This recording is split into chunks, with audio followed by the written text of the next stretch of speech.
Hi, my name is Carl Stanley and welcome to this section of the course. Now we're going to talk a little bit about importing the data. We're going to do the procedure. Okay, so the objective here is to show the procedure to import into iServer. The outcome is an enterprise architecture baseline ready to use as we create new architectures or new viewpoints of the said architecture. From a business perspective, from a data perspective, from an app perspective, you name it, we can do it inside iServer. So without further explanation, let's just go straight into the tool. Well, I'll show you what I'm going to give you to make it easy. If you want to do this with a little bit of a slowdown and without watching me click, and you want to work through the procedure, let me just show you some documents. So, part of the course, you get this document. Okay, it's the iServer 2017 user guide for importing data. It's the same procedure no matter what version you get. So if you get 2019, same procedure. 2015, same procedure. Okay, so I'll give you those. Now let's just do a quick one so you get the idea of what the import looks like.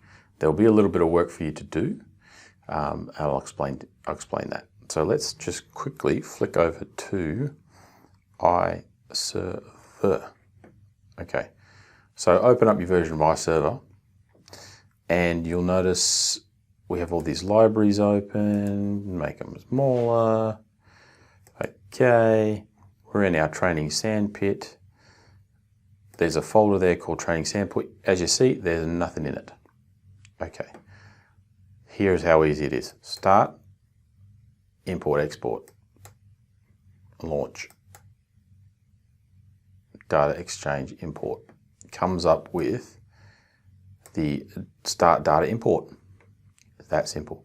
So let's call it Udemy,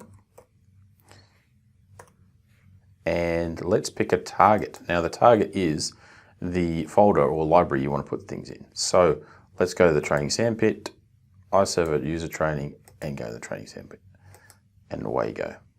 That easy. Next, the import already exists in the chosen target library. Oh, I must have did it. Please enter a different name. Okay, let's call it Udemy_1. Next. Okay. Now remember that file, the iServer file. Go and pick up that file. Okay, so let me just close that one. Browse, iServer, import. So I've been putting activities in these videos so that you can basically download the files. Make sure that it happens and it's in the right sort of sequence and it's easier for you to understand. Okay, so there you go. We went in there. Now, see these two tick boxes? It went into and it already found the relationship sheet and the object sheet, right? In this example, we're not going to go through all the relationships, but rest assured they're there. Right, so we'll untick that one. Unfortunately, I can't make this one any bigger. So it might be handy to look at some of the documentation in that PDF. So what are we doing here?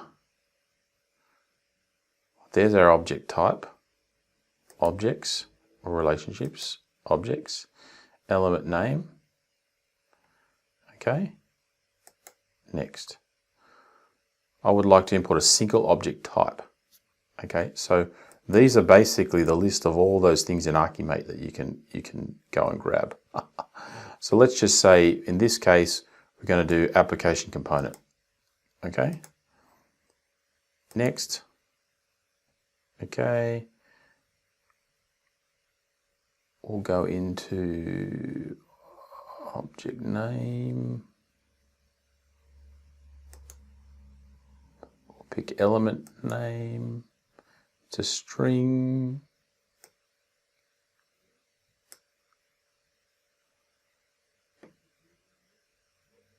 Next. No relationships. Next. if there's any conflict, so conflict resolution. In this case, there's going to be no conflict, so I go no, next, and then you hit run import. And it says, this may take a while because it's labor intensive. I've got a great machine, and basically it's gone through and picked, and it's going to name everything that's in that column a application component. So it's up to you. You can put application components on one spreadsheet, one tab, technology components on another tab, and then you can pick which one and separate it out that way. You can go into the list and have a look at mapping them. When you say multiple types, you can map them so whatever's in your column that you've tagged, call it application component, you can map it to the application component in. And then if you have other columns that has data in it that says, lifecycle attributes, you can also map those attributes as well. So just play with the import, but that's pretty much the procedure, and it spits out an export log, right, and tells you what happened, right? So I just did, let's call it iServer import underscore Udemy,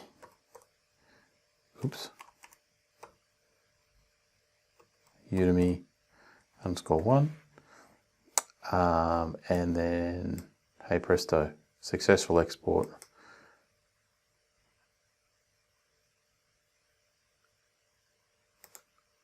Oops, sorry. Close. Let's go out to the export log. iServer import Udemy _1, and it gives you, I created everything that was in that name as an application component. Okay, was that necessarily the case? Well, if you go into the spreadsheet, no, they're not all application components, but you get the idea.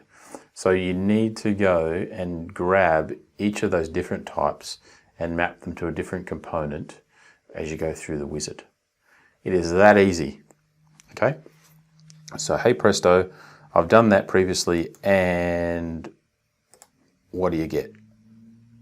So here's what we just did. We called everything in that column a application component. Do I really want to do that? No. Select all. Sure you want to delete from the repository? Okay. Bang, gone. Training examples. Oops. Right, they're gone. Training examples. That was me just picking it up and tried to move it. It actually warned me, says you can't move folders in the library. So, hey presto, here are all your application components: functions, services, actors, triggers, business objects, processes.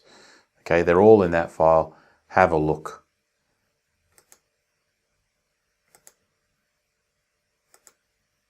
Rendering a graphical interface, different layout. You can call it radial if you want. Makes it easy for you.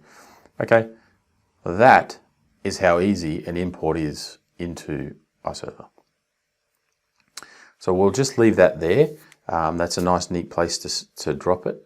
But have a go, take the file, start plugging in those different relationships between what you have in your spreadsheet, call app component, what you want to put it into iServer as in the target location, and away you go.